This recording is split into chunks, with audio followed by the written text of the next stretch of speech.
Which religion advanced Western civilization more, Christianity or Islam? Well, if you listen to cringy TikTok atheists, the answer is neither. But if you read historians of science, the answer is very clear. It's Christianity. The answer is Islam, and it's not even a question. And what's your source for that?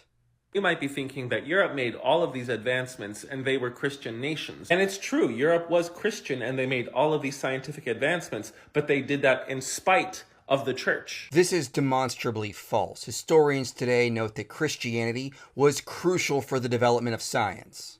James Hannam says even Christian theology turned out to be uniquely suited to encouraging the study of the natural world, which was believed to be God's creation. David Hutchins and James Ungariano said, "For an actual fact, no other body of thought has ever been of greater benefit to scientific thinking than the central tenets of traditional Christianity have in the whole of human history." Noah J. Efron said, "Generations of historians and sociologists have discovered many ways in which Christians, Christian beliefs, and Christian institutions played crucial roles in fashioning the tenets, methods, and institutions of what in time became modern science. They found that some forms of Christianity provided the motivation to study nature systematically." Now, there is no doubt that Islam contributed to the growth of science, but not as much as Christianity has. And that's because Islam never allowed science, or natural philosophy, to grow into its own institution, because they didn't have a pronounced distinction between church and state, unlike in the West, as the historian Edward Grant says. The Christian church did acknowledge and accept the separation of church and state, which allowed for the development of a secularly oriented natural philosophy. In medieval Islam, by contrast, truly secular government was absent, and church and state were one. The function of the state was to guarantee the well-being of the Muslim religion, so that all who live within the state could be good, practicing Muslims. Science is essentially a secular activity. Where religion is strong, as in the case with Islam, it is very likely to dominate secular activities like science, unless the activity is recognized as independent, is protected by a secular state, or is favorably regarded by religious authorities. In medieval Islam, none of these conditions were met, whereas in late medieval Latin Christendom, the third condition was clearly in effect, because the church looked with favor on science. Secular authorities also adopted a beneficial approach toward it. They had no reason to oppose science and natural philosophy. Indeed, they found many occasions to favor the disciplines.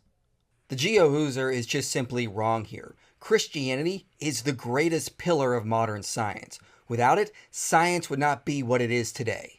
Galileo, Dante, Marco Polo, Giordano Bruno were all great thinkers, scientists, and mathematicians who were imprisoned or executed by the church because their teachings went against dogma. This is nothing more than the conflict thesis, a 19th century myth rejected by historians of science today. Copernicus himself was ordained and was never opposed by the church. Galileo could not prove his heliocentric case scientifically, but half of the Vatican supported him regardless of that fact.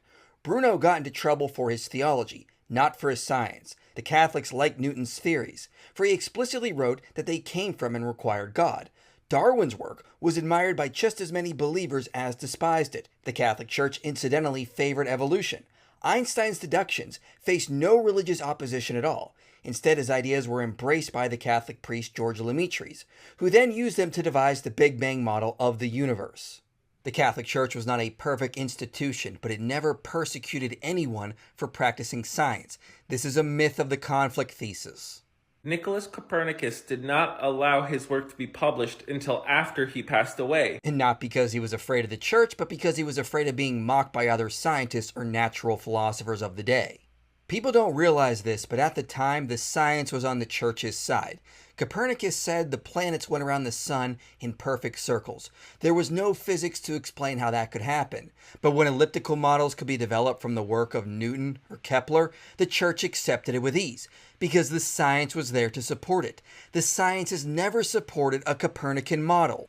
Most of the population was illiterate, and any teachings and breakthrough that remotely contradicted what the clergy was saying was shut down. Again, this is nothing more than the conflict thesis. The church helped science grow, it didn't hinder it. And yes, illiteracy was widespread across the globe in the Middle Ages, but the historian Loris Chevalier says, The church and the royal institutions strove to transmit and teach to as many people as possible. Monastic schools were free. You can also look up the monk Alcuin, who advanced literacy across France. The reason people are so educated today has a lot to do with Christianity. The GeoHooser has some interesting videos on economics and geopolitics, so it's sad that he's pushing this debunk myth known as the conflict thesis. I hope he corrects himself in a future video.